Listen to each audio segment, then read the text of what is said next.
Alright guys, welcome back to Strong Successful Male. So for today, I'm going to go over this story about this young guy who's in the military and take a wild guess, has a girlfriend, they get engaged, and eventually they get married. And can you take a wild guess what happens next?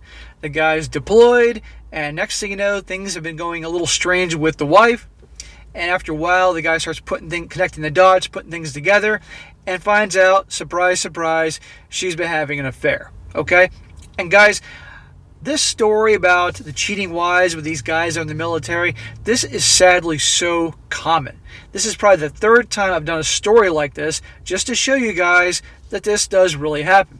And I've done videos where I've had thousands of comments of guys telling their stories, either something that happened to them or something that happened to somebody they knew, a friend, a family member, whatever, where they were married or the guy was engaged, had a girlfriend, and the guy's deployed, and she ends up cheating on him. Not just that, having full-blown affairs, milking it for everything it's worth.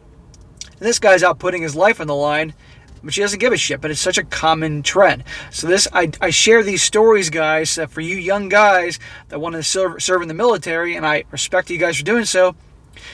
Don't fucking get married doing so. Don't even get engaged. In fact, in terms of relationships, I'd break them off altogether before you go into boot camp or are deployed. Save yourself a whole lot of hassle because they don't end well. I'm not saying it happens all the time, but it obviously happens so often that you hear stories like this, and of course, the thousands of comments I've gotten on the different videos I've done, okay? It's not bullshit. So for you young guys, pay attention to this and keep this in mind. And before you start saying, hey, my girl's different or we're different or some shit like that, understand that these same guys thought the same thing, and you see what happens. And you're going to see, guys, by the way, at the end of this story, the way she screws him over, this guy really gets even with her. Holy shit, you're going to see.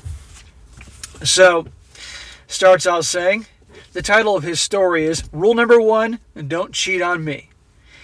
Starts off, in 2008, I met this amazingly awesome girl in school. Let's call her CR.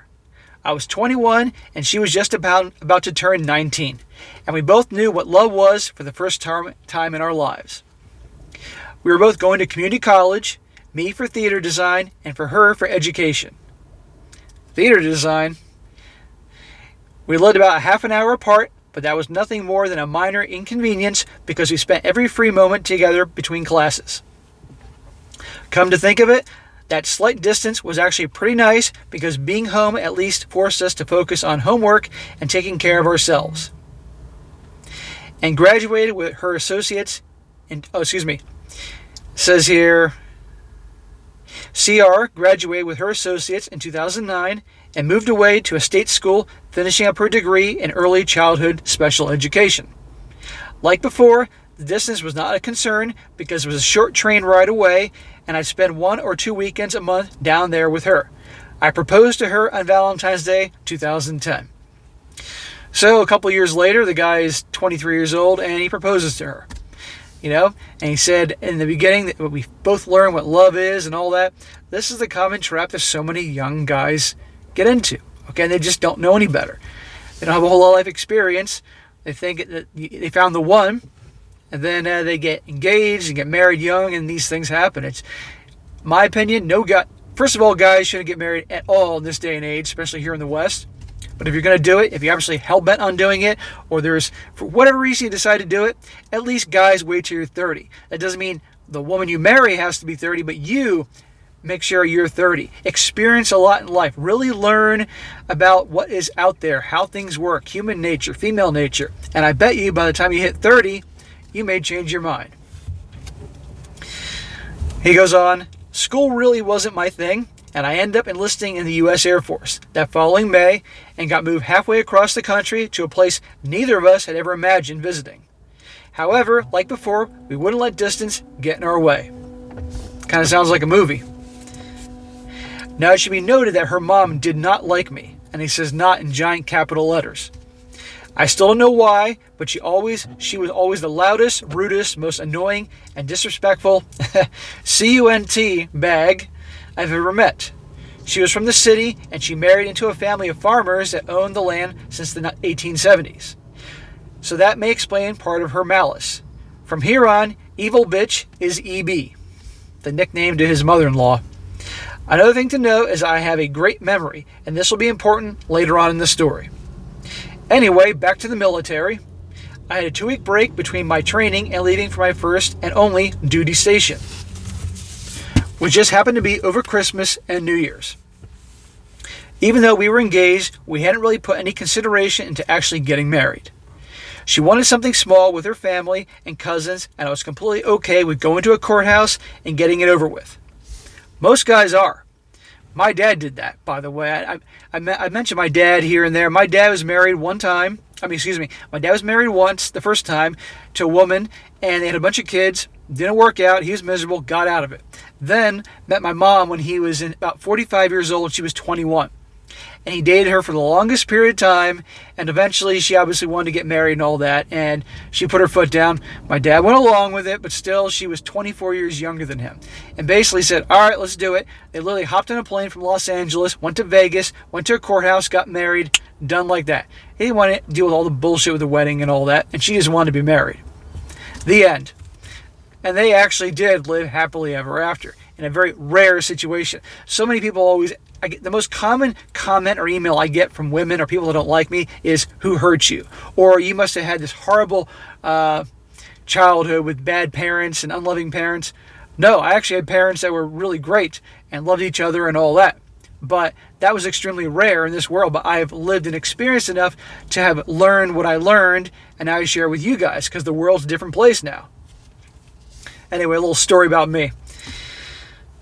But anyway, guys will be happy to go to the courthouse and get it over with, but a lot of women want the big, expensive wedding and to be the star, and, that's how it works. It goes on. I don't want to sound like I was trying to pressure into that, but the way I saw it, I would be living in barracks in a few weeks, and being married would get me a full monthly housing allowance, which I would save to have a wedding ceremony when we had time in another year or two. Basically, getting married now, don't tell anyone, and he says in parentheses, because they would get a hella upset for not being involved, and have a fake wedding ceremony that would include both of our families and friends. It turns out that because I was living in barracks, I wasn't allowed to collect the housing allowance, and when 6 months later they realized I was actually married, kicked me out and made me get a house on base. Either way, we didn't get married when I was home on leave and took an Amtrak out west. I highly recommend traveling across country by train if you have the time. The first time we were able to see each other after that was during her spring break, which was the first part of March. CR and I finally eloped in a courthouse and spent the next few days glued to each other, penis and vagina style, like every young married couple should. Well, sure, it's the honeymoon period. Well, the honeymoon. I flew back home for a couple weeks in June, and this is when things started to unravel. They unraveled that quickly. Easter Seals, for those who don't know, run summer camps for special needs kids, and my new wife volunteered to be a counselor for the last 7 weeks of the summer. The last time I saw her that summer was just after her June birthday when I dropped her off at camp. The rest of the summer was hit or miss getting in touch with her since she was on the clock 24 hours a day for 5 days a week. And I completely understood her commitment to those kids. When she was back in school the following fall, she'd become increasingly distant, making excuses about how her phone would be randomly dead at oddly predictable times every week. She flew out to spend Christmas with me in our new house, technically a shitty, mostly empty duplex, and things felt amazing like they had been. After that, however, she went back to being super reclusive like she was the previous semester. So this guy saw all this strange behavior. She's all of a sudden hard to get a hold of. Her phone was supposedly dying or conking out at the same predictable times, things like that. Guys, when you see red flags, when your gut's telling you something's up, pay attention to that, okay? Because usually there are. But a lot of guys, they turn a blind eye. They do all these things, even though their gut is telling them something's up. You can't do it. You got to trust your gut and question. Fast forward to May 2012, I took a whole month of leave to fly home for her graduation and to help her move in with me. I barely recognized her. Every bit of CR's communication with me was forced and so phony that I should have known what was really happening all along. She has set up what she called a mock interviews with a couple of grad schools near her hometown. And I actually believe that she was doing it just to get experience interviewing. What an idiot. When I finally started to catch on to how serious she was about getting a job in our home state, she broke down crying and made it seem like I was forcing her to choose between me and her career. And of course, I wanted to put our marriage before anything else. See, blaming him. They're married. The guy obviously wants to be with her, but she doesn't want to, but instead of just saying it and being honest with the guy, things are going on behind the scenes, and you're going to see what I'm talking about here. And she's making out to be like, oh, you care more about what you want than my career and all that. Obviously, I returned to base without her. A couple weeks later, I pressured her into telling me what the hell was going on. She fell in love with one of her fellow camp counselors and let the affair go on for about 9 months. 9 months she was doing this. She should have just ended it with the husband. That would have been the right thing to do. But no. Because again, she's benefiting from all this. 9 months. With claims that she was going to tell me, but didn't know when, the usual. Too guilty to tie your own shoes bullshit. And she honestly expected me to walk away from our relationship right then and there. No. I fought tooth and nail to hold us together for 2 months before filing a divorce. I'm skipping a bunch of sappy details here, but the divorce was filed late August and became final that December. And he says the mandatory 90-day waiting period in my state. So, they get married early on, everything's wonderful and all that, and then boom, she's cheating on him.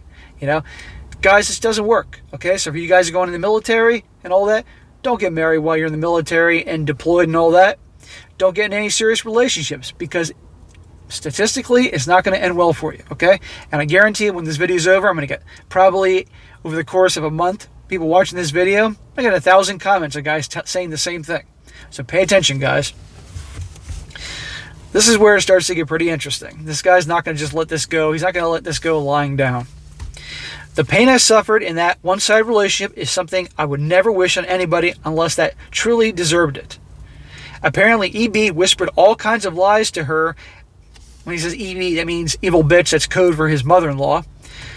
About how I joined the military to get away from her and actually had the gall to blame me for all the crying and misery her oldest child was going through. My soon-to-be ex never admitted who was blaming me for everything, but I was really close to her dad and siblings, so I can't imagine that they would have ever suspect me, but EB was so manipulative that by Halloween, they had all turned against me. At that point, I had had it. I was near suicidal, and my anxiety attacks were hitting basically every day. I was miserable, tired of being lied to, tired of the slander, tired of being the bad guy when I was the one who was attacked here. It started with sending texts to her brothers and sisters saying, "Hey, I'm actually your brother-in-law. Nice to know that we don't keep secrets, right?" CR, the wife, exploded, but that was just the beginning. I wrote a 3,000-word letter explaining in every detail I could recall exactly what happened. The fact that we were married, including copies of our marriage license certificate, our plans for the future, and how I was the only one living up to our expectations. Where she met the guy she was fucking behind my back, his name, address, phone number, camp counselor, name, so CR would have a harder time refuting it. Damn. And a bunch of other information that she made me keep secret from them. I sent copies to everyone in her extended family.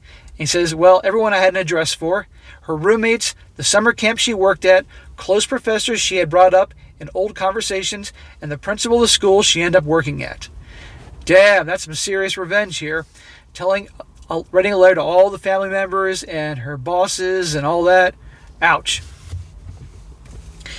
Calling the fallout catastrophic is an understatement.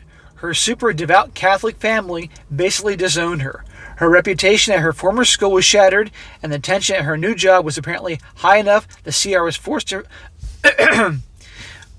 Whenever I drink coffee in the morning, my voice goes because my mouth gets all dry. I have my coffee right here. I should never do it before making videos, but I've been up since 5:30 in the morning, so I need to stay awake. So bear with me, guys.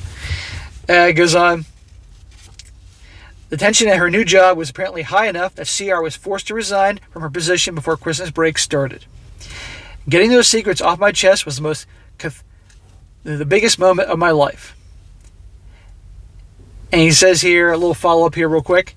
My ex-wife and I got married in secret, but never lived together. She cheated on me for almost a year, and I got her disowned by her family and forced out by her first teaching job by telling everyone she was close to every dirty little secret I could remember.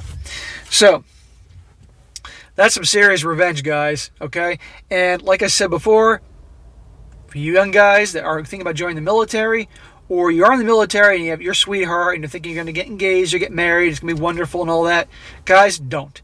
If you're going to do it, just wait until you're out, okay? Save yourself the trouble, save yourself the humiliation and all the drama, because, guys, statistically, it happens. And given how things are in this day and age, especially here in the West, it just does not work out in your favor.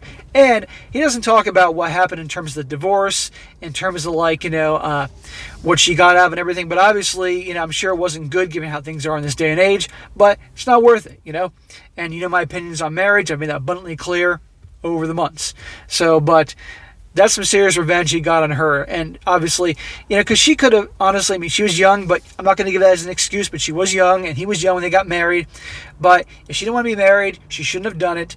But also have a 9-month affair. Meanwhile, this guy is abroad, and he's doing his best to be the dutiful, good husband. And meanwhile, she's backing away, being distant, being cold, not taking his calls, lying, all his bullshit.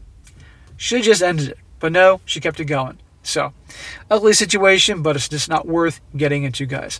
Anyway, guys, that is it for today. Be sure to comment down below, let me know what you think about this. And be sure to like the video, share with your friends, and subscribe.